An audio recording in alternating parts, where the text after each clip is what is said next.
Hello linguists! Welcome to Phonetics 1, our first lecture on the study of language sounds. Now there's a reason that I began this course with Our Goofy English. It was not just to have some fun at the expense of our language, though I hope that was fun. It was to point out that English letters cannot reliably used as symbols for language sounds. You might remember these examples of how orthography does not match up with pronunciation. You might remember the 7 sounds made by O-U-G-H, including up, the 4 sounds made by O-O, the 14 different ways to spell S-H. They included, C-H-S-I, C-I-O-U, S-S-I, T-I-C-E, and also X. How could a non-native speaker ever be expected to master English spelling? There are also homographs, like bow and bow, buffet and buffet, close and close, dove and dove. Homophones, like there and there and there. And we also observed that at least 12 consonants can be silent. Not exactly a scientific system. Well, this goofiness has been observed for a long time, centuries in fact, and there have been various plans for ironing out all of the wrinkles. The term in the 18th century was to fix or ascertain, to make certain, to make clear, to make logical the spelling practices in English. You might even have gotten this in your email at some point. I've gotten it, I think, about 20 times from well-meaning friends who know that I love language and thought that I would be amused by this. And I am amused by this. This is Mark Twain's, well, it's supposedly from Mark Twain. It's probably a specious or spurious attribution. Someone else probably wrote it, but it's very Twain-like. This is his someone's satirical plan for improving English spelling. If you've not read it, go ahead and pause the lecture and have a read through. The thing is, it's not really a plan for improving English spelling. It's a satire of English spelling and how irregular it is, and just what it would take to make it regular and logical. It really points out the fact that it's not a possible task. It can't be done. People would never go along with it. Just have a look at that final paragraph beginning, finally then, after some 20 years, without reading the rest of it, and you'll see what I mean. There was, however, one very serious attempt to fix the English spelling and writing system by George Bernard Shaw. You may remember that name from English literature class. He's a Nobel Prize and Pulitzer Prize, I think, winning playwright. He wrote Pygmalion. That is the play that My Fair Lady is based on, and I love that musical because it stars a linguist, that's Henry Higgins there on the left, and he's teaching Eliza Doolittle, a Cockney woman from a low working class in London, how to become a lady. And his theory, his wager, is that just by changing the way she speaks, he'll be able to change the way she is perceived as an upper class lady. So what he tried to do, Henry Higgins, for Eliza Doolittle, George Bernard Shaw actually tried to do for the English language. He decided to fund a competition to come up with a phonetic alphabet. Phonetic meaning non-goofy. It was won by a guy named Ronald Kingsley, and unfortunately, Shaw died before the prize could be awarded, but Shaw's will, provided for the publication of one of his own plays, Androcles and the Lion, in a bi-alphabetic edition. That means facing page, not 2 different languages, but standard English spelling and this new writing system, which won the prize, developed by Mr. Kingsley. You can see a bit of it on the front of the 1962 edition of the Penguin's book. So we call this the Shavian alphabet. That's a funny word, an alphabet to shave to. Shavian is the adjectival form of Shaw. It looks like, I don't know, Elvish, hieroglyphics, something scratched out by chickens. It's actually quite rational. If you look, just start at the top, the P and the B, P, B, they're very similar. We'll see how similar later in this lecture. They're actually inverses. One's tall, one's low, and then T and D. They're also very closely related sounds. Again, they're inverses of each other. And there are other useful things. The vowels in the 3rd row are all rather similar, and there's some helpful abbreviations down there on the bottom row. Well, this obviously took the English-speaking world by storm because we all know we've never seen this before. It did not catch on. In fact, you probably didn't know the effort even happened. So let's give Shaw his due and take just a minute I've written you a secret message. So on the top is your decoder system, and on the bottom I've written out a 4-word message. Pause the presentation right now, take a minute, and let me get you started. The first letter here is this. It makes the SH sound in sure. Later we'll learn to refer to it as the long S. This symbol right here, we're going to look for that in the vowels, and we will find it right here. That's the aw sound. So sh, aw, shaw. The first word is shaw, as in our author. Pause and see if you can figure out the message. Oh, by the way, I'll give you one clue. 2016 presidential candidate, Bernie Sanders. That's all I'm saying. Well, eventually a scientific solution did come along. And it was beer. No, not beer. But it was IPA. And for those of you who are aficionados, you know IPA refers to India Pale Ale in the world of brewing. That's what the British would make. It was very hoppy, very sort of biting, and that preserved it for the long voyage out to India, which was a British colony at the time. So there's your beer history for the lecture. No, IPA stands for linguists for the International Phonetic Alphabet, developed in 1886, begun then when a bunch of language teachers from England and France got together and said, well, basically everything we've been saying in this lecture so far, that our language symbols cannot be used scientifically to refer to sounds. So they met in Paris, and their principle was, we need a one-to-one correspondence. Every sound has one symbol, and every symbol makes one sound. Also, they wanted a system that was universal. We could represent all human language sounds, everything our vocal apparatus is capable of making, with some interesting inclusions. There are click languages that have left clicks, right clicks, center clicks, glottal, uvular clicks, and there are symbols for all of those. I'm very impressed that they even eventually added symbols for people who have cleft palates. Truly, all human language sounds. There's a set of basic symbols, and then because they're nuances in language, they're a system of diacritics. That would be little marks above or below, sometimes beside the symbol, to add a little nuance telling you it's pronounced a little bit like this. Very important. A lot of these symbols are in our alphabet, but we're going to put brackets around them to say, hello, I'm not an English letter, I'm an IPA symbol. I don't have the value you learned in elementary school. I have the value you learned in hell. So who uses IPA? Well, the OED does. Phonologists, those who study language or who are language therapists. Musicians, in singing foreign languages. British dictionaries also use IPA. However, American dictionaries do not. I assume they think we Americans are not up to the task of learning the system. So what they do is each dictionary makes up its own system, which has led to just a terrible confusion. I look at a Webster's dictionary and they say it's pronounced like these values. I have no idea what they're talking about because it's a made-up system. It's not IPA. Here it is. Isn't she beautiful? That's the entire thing. And no, we're not learning all of it. We're not even learning all of the consonants, just basic symbols for American English consonants. Now, before we begin, we need to take a little tour of our heads. So this is your nasal cavity, and this is your mouth. So let's start here. Go left to right. And I want you to be very sort of physically engaged. Get to know the inside of your mouth, because to know oneself is one of the hardest tasks, and that includes linguistics. To know your mouth is a very hard task.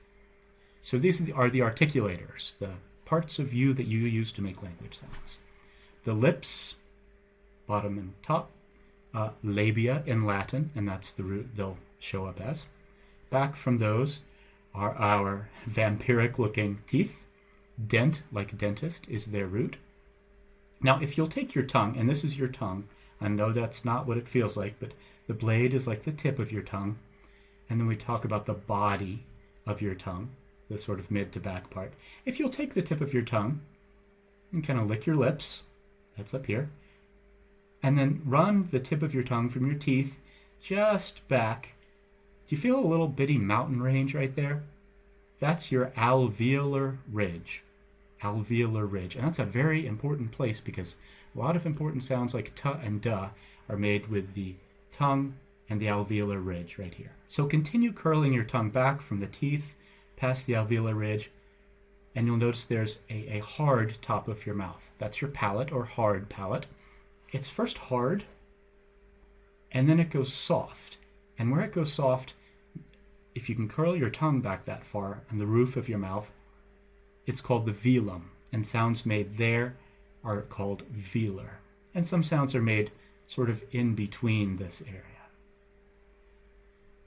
Looking down, you have your pharynx and your epiglottis. If you, let's see, hold your breath by closing off the air in the back of your mouth, you do that at your glottis or epiglottis right here. And then also notice your larynx. You call that your voice box. And your vocal cords are right here as part of the larynx. They're really more like folds than cords, so I'm going to call them vocal folds. And we'll find out what they do in a bit. These are the IPA consonants, again, in all languages. And of course, we have to go beyond the English letter symbols to be able to represent all those sounds. English, fortunately, does not have nearly all of these, nor does any language. We use a subset to distinguish meaning. All right, at this point, you need to pause in the lecture and do one of two things. You either need to go find the chart in a PDF or Word document, which is attached to this assignment, called Consonant Articulation Chart, and print that out. Actually print it out. You can't just have it on computer. Or you need to pause and take a minute and copy down exactly what you see on the screen onto your notes, onto a piece of paper. Long ways, maybe. Big format, leave lots of space for symbols and example sounds, example words, for notes, and sometimes for explanations and labels. So I'll give you a second to do that. Press pause, and when you click play again, be ready to start filling in symbols, and let's learn IPA consonants. Okay, I assume everyone has a chart that's blank. You actually need to do something else, or you have a decision to make. You need to find someplace quiet you can go, where you will feel free to make funny sounds, popping and crackling and whooshing and ticking sounds, where you will not be worried that people will think you're crazy. Or you need to decide if they already think you are crazy, or if you don't mind them coming to that decision and staying where you are, right in public. So, consonants. We'll do vowels next time, but in contrast to vowels, vowels are very open sounds. They are made by making different chambers through which the air passes. Consonants are made by closing down the chamber of your mouth, sometimes closing it completely, or at least obstructing the air as it passes through your mouth. Vowels open, consonant closed or constricted. So let's get to know our chart. Across the top we have column headings. These are places of articulation. Every sound you'll see in the cells is located by a place of articulation across the top and a manner of articulation, the rows down the left side. So let's start with place. Place of articulation, the labels across the top pretty much map that diagram of your mouth and face that we looked at before. So bilabial, 2 lips. Labiodental, that's lip and tooth. Interdental means in between the teeth. You should be writing these in, by the way. Alveolar, mountain range, right? Alveopalatal. Now, I know we didn't talk about that as a specific place. Think of that as back of the alveolar ridge through the hard palate. Then we have the velar sounds, which are made on the velum. That would be the back of your tongue going up to that soft part. And finally, we have one glottal sound. That's back in your throat. In addition to place of articulation along the top and manner of articulation along the side, there's one more distinguishing characteristic. And I'm not going to name it yet, but it's the reason why there are 2 different brackets in many of these cells, not all of them. We'll get to that in a minute. So let's start with our stops. First of all, I'd like you to, this is time to play along now, okay? put your two lips together, build up some pressure behind them, and without doing anything else, let the pressure go. Just release it. P, p. The P sound, right? So that is a bilabial stop, because you stopped the air, you dammed it up, and you released it. Another word for stop you might want to write in, you'll hear it, is plosive. It's the word explosive without the X. Plosive meaning it explodes out of your mouth. So in your first bracket, upper bracket, write a P. Now I want you to just make the B sound. Ba, ba, ba. Make a P and then a B. P, ba, ba, ba. What's the difference? See if you can find it. Pause when you need to. Here's an easy way to find it. It's not the place in your mouth. You're still bilabial, and it's still the same manner. It's still a stop. Here's how to tell the difference. Put your hand physically over your neck and press lightly. Now go p, ba, p, ba. Do you feel the vibration on the B? That vibration is called voicing. It's actually what you do when you hum. It's the thing you don't do when you whisper. You're vibrating your vocal cords. So if we stuck a camera down your throat, the little vocal folds would be vibrating on the B, but not the P. Otherwise, they would be identical. So, write a B. And we've now learned our third element of sound articulation, voicing. We'll adopt the convention that sounds on the top are not voiced or voiceless, unvoiced. Sounds on the bottom are voiced. You might write that in on your chart as well. Still in the stop row, there's nothing in these cells, but we're going to move our tongue to our alveolar ridge. So go ahead and, like we did before, put your tongue on your alveolar ridge and dam the sound there with pressure, and then just let it go.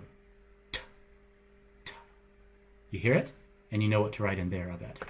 That's a T.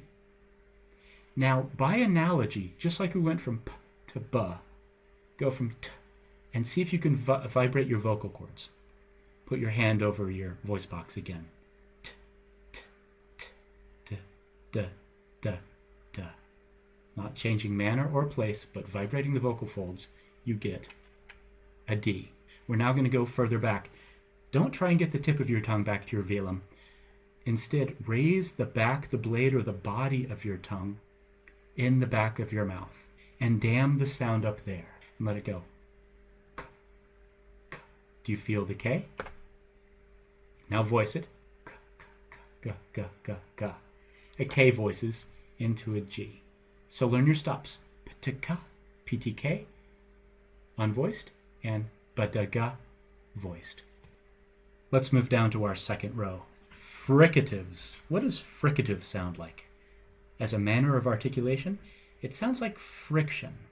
If the stops completely dam up the air and then let it go, fricatives close down the mouth and the air sort of swishes past, making a frictioning sort of sound. Labiodental. All right, you're going to use your one lip and one tooth. And in English, that's your top teeth on your bottom lips. So go ahead and construct that with your face. And then instead of damming the sound completely, let it friction out. And you get the F sound. Now voice it. The F voices into a V. Now, I'm just going to take a little bit of a digression here because I can't stop myself. Labiodental is not specific. It doesn't point out which labia and which dents you're using.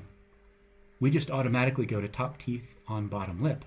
But what if you inverted that and did your bottom teeth on your top lips? Go ahead and build that. Now, I'll go ahead and say I don't know of any language in the entire world where they have labiodental fricatives, which are like this, but it's possible to do your F's with your teeth, lower teeth of your upper lip, and it's possible to do your V's like that too. And I would just invite you, if you need a lark, some fun, to go through one day trying to say all your labiodental fricatives, voiced and unvoiced, upside down. In other words, I think it would be very fun if you tried to do that. Now, back to our chart. Interdental. Inter means between. Now you're going to take your tongue and put it between your teeth and bite down. No, not very hard. Please don't hurt yourself. No linguistics injuries, please. But place your tongue between your teeth and let the air friction through on either side around it. You get a th sound.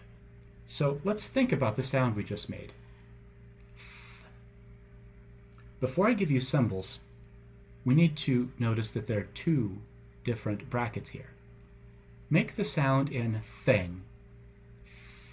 Now make the sound in there. Th. This is maybe the messiest English ever gets. At this point, we have two TH sounds. Did you even realize that? And they're two different sounds. They're as different as p and b, and as different as f and v, but we think of them as the same. This is also a complicated area because we can't write TH in that bracket right there. We're not allowed to use a two-piece symbol, mostly. So we need to use another one. We're going to go with Greek. That's a theta. And we need another symbol. That one, it's called an eth, E-T-H. You want to write that in. For the sound in there, and those, and they. The eth, by the way, is a rune. That means it comes from ancient Germanic languages. It was actually used in Old English, one of the ancient Germanic languages. Moving backwards in the fricative row, put your tongue right where you put it to make the alveolar T and D, t, da, but instead of touching the alveolar ridge, let your tongue hover just below the alveolar ridge. And with it just lower than T and D position, let the air friction by. So ta, da, s. You see what you get? An S. An S is sort of like an incomplete T, where you haven't closed the sound off completely. Now voice the S, S, and you get a Z. To find our next set of sounds, we want to start with the alveolar fricatives, the S and the Z. So start by making an S, and I want you, as you make the sound, to pull your tongue back from the alveolar ridge onto the hard palate. What do you get? You get the SH sound. It's just an S made a little bit further back. You might think of it as a totally different sound, but it's just a further back S. Just a fricative, but more palatal than alveolar. Again, we have a digraph, you would call it, a two-symbol system in English. SH, we can't do that here. We need another letter, and this, believe it or not, is an English letter, just not anymore. That's called a long S. And the long S was used in English as a way of writing S up through the 18th century. It's even in our Constitution. Now take that SH sound and voice it. Sh, zh. If the top is SH, you might think of this as like ZH. This is an interesting sound because it did not exist originally in English, and nearly every word that has zh in it is borrowed from, guess what language? French. It's the first sound in je, I, in Jacques, and it's the sound we use in words borrowed from French like garage, also in pleasure. That j sound tells you it's probably from French. So we need a symbol for it, and I'm going to give you this. It's called esh. All right, fricatives, there are a lot of them. There's one more. Glottal is all the way back down in your throat. So what if you almost constrict your throat and let the air friction through? It's a breathy sound. It's an H sound. Believe it or not, much of the hard work is already done. I also want to take a moment for a little pep talk. Everything that we're covering in this lecture and the next one, you already know. The thing is, you don't know that you know. You're able to do it, but you're not conscious of that ability, and you're not aware of how you perform that which you do so naturally. So think of today as just learning to be aware of that which you already knew. Affricates. Sounds like Africa, has nothing to do with Africa. This is a little bit of a combination category. There are only two of them, and you want to think of an affricate, in fact you can write that right here, as a stop plus a fricative. the sound begins with a stop and continues with a fricative. And yes, I know what you're thinking. One symbol, one sound. And some linguists say, yes, this is a kind of violation of that rule, but it's also sort of a blend, you would say, of something that begins as a stop and then continues as a fricative, as its own language sound. Both of our affricates are alveopalatal, so in the same place you say sh and zh, and it involves those two sounds, but it puts a beginning on them. And the sound that it puts on the beginning of them are these two sounds right here. A T with a long S and a D with an edge. T, sh, t, sh, ch. That would be the TCH or TSCH in German sound. It's the sound in church. You might write church there. It's the first and the last sound in church, in fact. Now let's voice that. Sh. Starts with D and continues with zh, j, j. This would be the sound in judge. Actually, the sound at the beginning and the end of judge. Sort of the J sound or the DGE sound. J. Our fourth manner of articulation are nasal sounds. With nasal sounds, the sound does not come out of your mouth. The sound comes out of your nose. And the nasals are actually a kind of stop where you do something to prevent the sound from coming out of your mouth using your tongue by placing it in different locations so that it goes up and out your nasal cavity, acquiring a whole other sort of sonority to it. There's a bilabial nasal, so just like we started off making our P, dam the sound with your lips, build up some pressure, and instead of blowing the pressure out to make a P, just let the air go up and out your nose. By the way, everything from here on down is voiced. In fact, everything from this line down is voiced. Have you found the sound yet? It's mm. Again, let's dam the sound, this time with our tongue in the T or S position, and have your tongue fill your mouth, touching the alveolar ridge. Hum, and let the sound go out your nose. Mm. That's an N. There's one more nasal further back in the mouth, in the KG location, and this one is the sound that you make every time you have a word which ends in ing. Let's think about ing. Coming, going, leaving, eating. We spell it ing, but there's no I in it, there's no n in it, and there's definitely no g in it. It's not coming-a-g. No, it's coming. And is a sound of its own.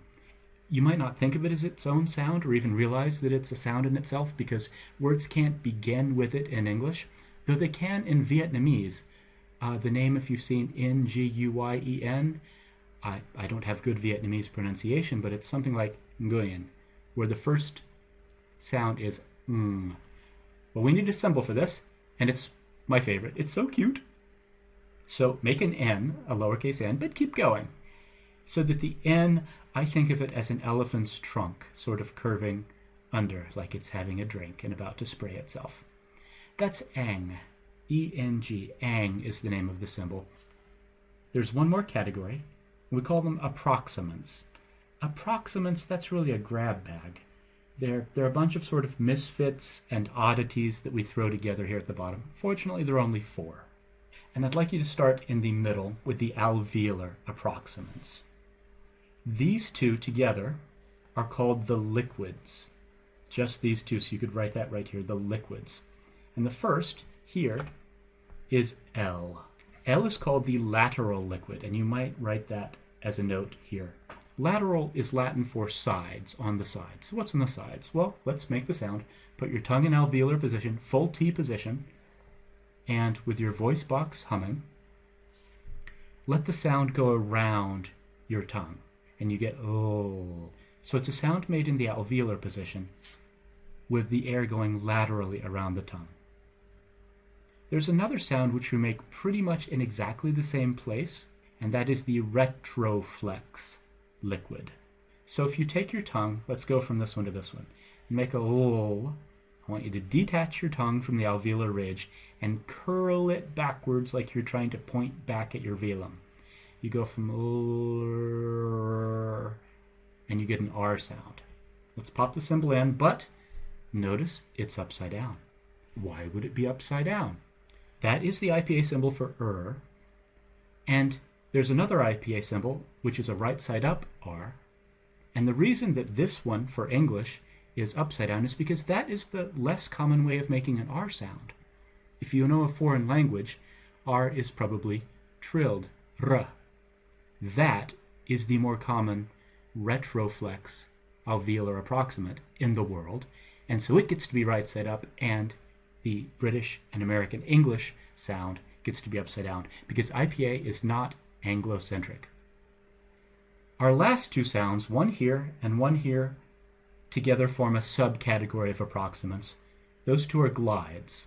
So you have sort of a front glide and a back glide. These are actually sort of difficult to place on the chart. Different linguists do it differently because they move. They start in one place and, like the name suggests, they glide somewhere else. Let's start in the front. Bilabial. And this is the W sound. Wa, wa, wa. You feel how you start it with your lips together, but then you pull your lips back and the sound sort of moves toward the back of your mouth. Wa. The other sound that glides is made more toward the back of the mouth, alveopalatal, and that is the y sound. And here you need to think about J in German, where it makes the sound ya, like ya, J-A. It's not ja. Remember, this is ja. This is ya. You put the body of your tongue, ya, up here on the alveopalatal ridge, and then it sort of moves down and maybe a little bit back. Ya. So within approximants, to review, we have the alveolar liquids, l and and the two glides, wa and a ya. And with that, you've completed consonants. Now I want to make one more observation. Notice how the sounds change as you go from the top to the bottom. We start with the air completely stopped. P, t, k. And down here, once we get to the nasals and the approximants, they're very open. Yeah. And we started off by saying that that's a feature of vowels. Vowels are open shapings of the mouth. Consonants are closing.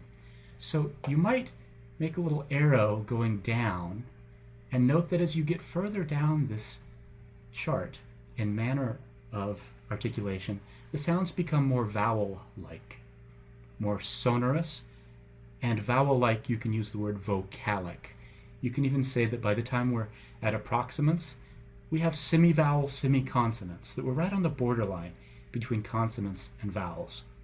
Now, before I let you go, I do really want to emphasize that the way to learn this material is not to bang your forehead against this chart until you've learned, okay, alveolar fricative, voiced alveolar fricative is a Z, and memorize that like you're memorizing some language you don't know. Because right now it does sound like a foreign language. I want you to find it. So if I give you voiced alveolar fricative, I want you to build it using your face. So, alveolar fricative. Put your tongue in the alveolar position. Let the air friction by and voice. Z, and you've got the symbol, Z. Likewise, if I give you the theta symbol, analyze it. Well, my tongue is between my teeth, that's interdental. The air is not stopped. It's not a compound sound, not nasal, and it's not one of those glides or liquids. It frictions out. And am I voicing? Let me touch my neck. No, I'm not. Well, that theta would be an unvoiced top box, interdental, fricative. I want you to find these in your mouth rather than learning them by rote. That will be much easier.